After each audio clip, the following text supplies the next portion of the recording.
E o Estatuto da Criança e do Adolescente completa 32 anos. Completou essa data no último dia 13, esta semana. O Estatuto é considerado um marco para os direitos humanos no Brasil, mas ainda faltam políticas de apoio de acesso à educação e principalmente contra a violência infantil. Sobre este assunto, nós conversamos agora com Felipe Monteiro Cardoso.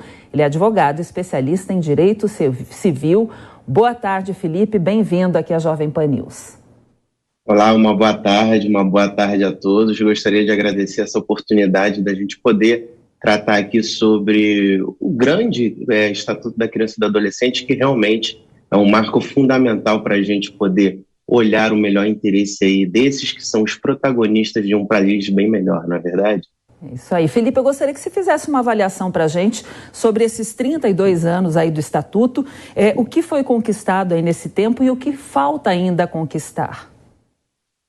A gente percebe que o Estatuto da Criança e do Adolescente ele veio como um marco justamente para alinhar, na época, a recém-promulgada Constituição Federal, de 88, o Estatuto da Criança e do Adolescente, vindo em 1990, trazendo diversas novidades que até então o nosso país desconhecia.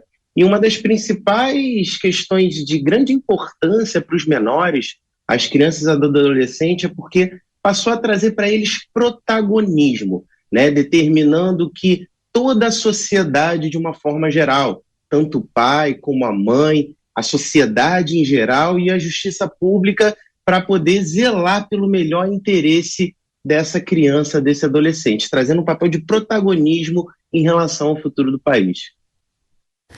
Felipe, a deputada Maria do Rosário, do PT do Rio Grande do Sul, ela afirmou que o atual governo federal desrespeita os direitos humanos e a infância e que o Estatuto da Criança e do Adolescente, aprovado aí pelo Congresso, como você falou, em 1990, tem sido violado, atacado e desconstituído.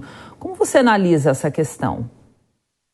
Olha, eu acredito que toda questão que visa descumprir o Estatuto da Criança e do Adolescente, ele deve ser rechaçado.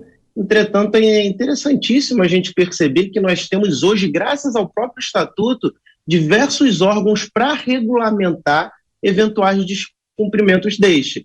Nós temos os conselhos tutelares, a própria justiça em geral. Então, se existe algum descumprimento que vem sendo realizado, nós temos órgãos independentes criados, inclusive por força do próprio Estatuto da Criança e do Adolescente, para poder dar voz a essas crianças que não têm os seus direitos respeitados. Felipe, a gente também tem a participação aqui do Miguel Daúde, que vai fazer a sua pergunta para você agora. Doutor Felipe, boa tarde. Durante esses 32 anos de vigência do Código, o Estatuto do Menor e do Adolescente, nós tivemos uma piora significativa na educação. Como que o senhor vê e contrapõe esses aspectos? A questão educacional, porque a gente sabe que hoje temos várias crianças indo para marginalidades, não estão na escola, e o Estatuto da Criança. Precisa alguma adaptação nesse sentido? Olha, em termos de educação, eu vejo que a gente precisa sempre estar atentos e o Estatuto da Criança e do Adolescente, ele sempre vai colocar o melhor interesse da criança em primeiro lugar. Ou seja, hoje quando nós falamos de uma precariedade na educação, nós temos todos os poderes tendo que trabalhar de forma conjunta para trazer uma melhor oportunidade para essa criança. E nós vemos que aqui no Brasil é um problema de fato categórico, a falta de educação que nós temos e abrindo margem para marginalidade. Então, nós vemos que isso é algo que deve ser efetivamente combatido. O investimento na educação é sempre o maior presente que os nossos governantes possam dar para nossas crianças, porque é fazer com que a gente possa, no futuro, ter um país melhor, um país em maior desenvolvimento. E o próprio Estatuto da Criança coloca como a educação como um dos pilares aí fundamentais para o crescimento saudável desse menor. Doutor Felipe, eu gostaria de me aprofundar aí nessa questão que o Daoud acabou de questionar também, e trazer alguns números aí da Fundação Abrinq, que diz que 45% das crianças de 0 a 14 anos vivem em situação de pobreza no Brasil. São 1.700.000 crianças, mais que isso, que estão em situação de trabalho infantil, o que corresponde a 4,6% da população nessa faixa etária. Como o Brasil falha em proteger essas crianças e o que deveria ser feito aí para inverter esses números?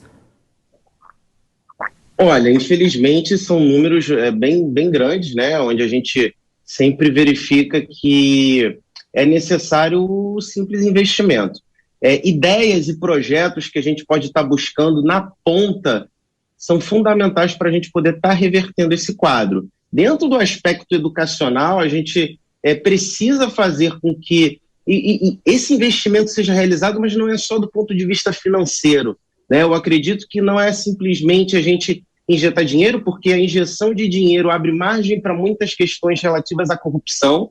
Então é preciso que esse dinheiro seja utilizado de uma forma correta e inteligente, e para isso nós devemos buscar, inclusive, professores, diretores, os membros da sociedade em geral, para trazer ideias de como a gente consegue melhorar o grau de instrução, a qualidade do ensino, porque não é possível que no Brasil, um país que a gente faz tanta arrecadação financeira, a nossa educação não seja uma das melhores por falta de recurso financeiro. Então, a partir do momento em que se tem um recurso financeiro sendo utilizado corretamente em prol da educação, nós temos que trabalhar em cima da iniciativa de projetos que vão efetivamente fazer com que nós tenhamos o melhor resultado em relação à educação das nossas crianças e dos nossos adolescentes. Daoud? Doutor, uma questão. Como que o senhor vê, existe um projeto que fala em diminuir a maioridade penal? Como o senhor vê essa possibilidade? Olha, a questão da maioridade penal, a gente já vai atribuir em relação ao nosso próprio Código Penal. Eu acredito que embora esteja em pauta várias vezes, né, de vez em quando a gente vê aí em pauta através de questões políticas ou até mesmo no Congresso, eu vejo que não seria algo para o momento atual, né? Nós temos medidas coercitivas, né, no momento onde nós podemos impor a penalidade àqueles que efetivamente infringirem a lei. Agora, é óbvio, tudo é uma questão de análise. A gente precisa de um prisma em relação ao próprio cometimento do ato infracional. Não é simplesmente, vamos fazer uma redução, mas seria redução em relação ao quê? A que tipo de crime? Um crime de maior potencial ofensivo, um crime hediondo? Tudo bem, eu acho que talvez valha a pena, a partir do momento em que aquela pessoa já tem o conhecimento de que aquilo é proibido na nossa sociedade. Então, a partir do momento em que você já tem um indivíduo ciente dos deveres, das obrigações, inclusive dos direitos dele, nós podemos fazer com que ele possa efetivamente participar da sociedade, inclusive tendo que respeitar ali as leis e as sanções que hoje ela nos impõe. Então, acho que é muito importante a gente, inclusive, trabalhar dentro do ensino da legislação, dentro do ensino do direito, nas camadas mais baixas da educação. Porque quando a criança se desenvolve, cresce com conhecimento daquilo que ela pode, daquilo que ela não pode, a gente tende a ter um ser humano mais certo ali das obrigações, dos deveres dele e dos direitos, fazendo com que a gente tenha talvez aí um melhor cumprimento da nossa legislação. Muito bem, nós conversamos agora com o Felipe Monteiro Cardoso, ele é advogado especialista em direito civil, a gente conversou sobre o Estatuto da Criança e do Adolescente, que completa 32 anos, completou no último dia 13 aqui no Brasil. Muito obrigada pela sua gentileza de conceder essa entrevista aqui para a Jovem Pan News. Uma boa tarde.